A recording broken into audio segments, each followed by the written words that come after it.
Ladies and gentlemen, hello. Imagine with me you are just a normal person in your country. You have a hobby, living your life like everyone, until one day you discover that you are a superstar in a country you have never ever been to, and everyone there knows you. This story is very famous, one of the best stories I have ever seen because it has an amazing ending. Maybe you have already heard it, someone else told. So our story begins in United States of America, in Detroit, with a man named Sixto Rodriguez, originally from Mexico. His parents came from Mexico, but he was born in the United States of America. They were simple workers, nothing fancy.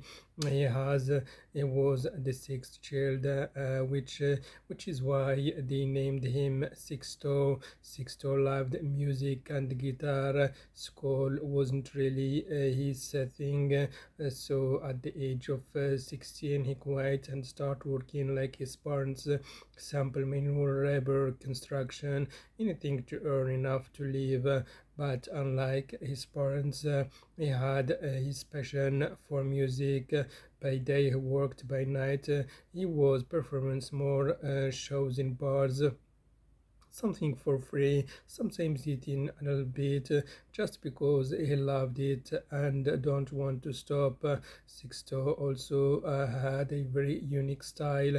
He was always wear a suit day or night, even while doing construction work, and in 60s this made him quite well known in his city. So one day everything changed. Two producers, Dennis and Mike, discovers him by pure chance. They went to a bar after work, sat down, and Sixto walks in to perform. As soon as he started singing, Dennis looked at Mike and said, "This guy has something no other singers has. His voice, his style, everything about him is special." So they decided immediately to talk to him before he slipped away. After his set, they approached him and offered him a contract to produce his first album. They would take care of everything, the studio, the promotion, all the costs. Back in the 60s, you needed a label. You could not do anything alone like today. Of course, Sixto agreed. He would get a salary, stop working labor jobs, and finally focus on the music he loved. After months of work, his album was ready. This was his chance to change his life, not to get rich, but finally to live from his passion. The album was released, and the disaster happened. People didn't react, didn't buy it. Sales was extremely low. The label lost millions. It was a huge disappointment for everybody and everyone. After some time, Sixto met with Dennis and Mike to understand what went wrong. They decided to try again, make a second album, fix the mistakes, and hopefully succeed. Sixto worked hard again, and the label gave him everything he asked for. In 1971, he released his second album, coming from reality. They worked even harder on it, but it is also failed. No sale, no success, nothing. This time the label dropped him. Sixto needed money, and after the shock of two failures, he made a third decision. He quit music, he returned to construction work, the thing he did before, and left his dream behind. He lived his life like that for decades. Then the craziest part of the story begins. In 1977, an Australian label called Bluegrass Music bought his right to his album and combined them into one. Sixto Rodríguez is pissed. It sold a little, not enough to make him rich or famous, but it moved. But there, the magical part, someone bought an album in Australia, liked it, and took it to South Africa, and that changed everything. At that moment, South Africa was under apartheid with heavy censorship. No one was allowed to sing about freedom, revolution, and or equality, but that's exactly what Rodriguez's songs were about. His music arrived at the perfect moment. People started copying the album secretly. His songs became the anthem of the resistance against the racial and racist governments. It became a symbol of icon of freedom without even knowing it. The government banned his music. People created rumors because nobody knew who he truly was. Some believed he had committed suicide for 30 years. He had no idea of any of this. He was still working construction in United States today and where. Meanwhile, in South Africa, he sold more albums than Elvis Presley and the Beatles. He was legend there. In 1997, people started wondering again, was Rodriguez really? Two men decided to investigate.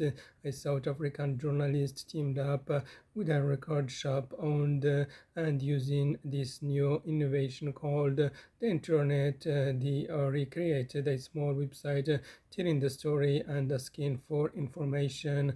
After some time, someone called from the United States. A woman said, "I have information about Sugarman." They were excited. They thought they would finally learn when he died and where he was buried. But she told them two shocking things. "I am his daughter. Sugarman is still alive." She gave proof, so they believe her. They told her the whole South African story, a story she herself didn't know. She told her father everything. He was surprised, but didn't make a big reaction. The only said he always knew his music was good, and that it was shocked him it didn't succeed. They asked him, "Did you ever make money from this?" He said no. At the first, he got paid a bit, then nothing. He told them he never cared about money, that music was just his passion, and when it didn't work, he moved on. People in South Africa was stunned. Their hero, whom they believed dead for 30 years, was alive. So they organized 6 concerts in South Africa. Sixto agreed. He flew there. And when he arrived at the airport, thousands were waiting for him. His face was everywhere.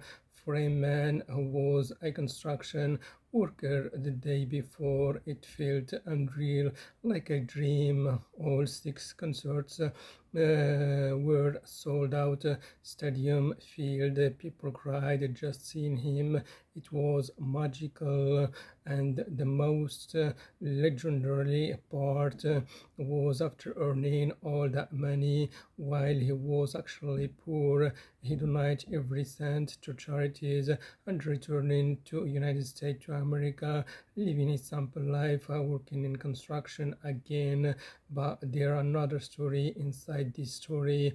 The man who made the documentary, Malik Jaoul, half Algerian, half Swedish, made his film with no money.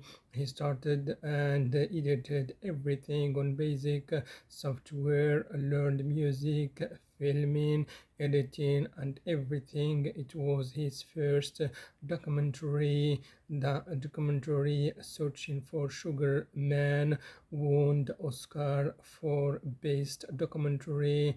But sadly, 2 years after winning the Oscar, Malik, who struggled financially and emotionally, took his own life. May he rest in peace. And that's where our story ends. Thank you so much for your viewing, and please don't forget to subscribe and like and also share. Thank you so much.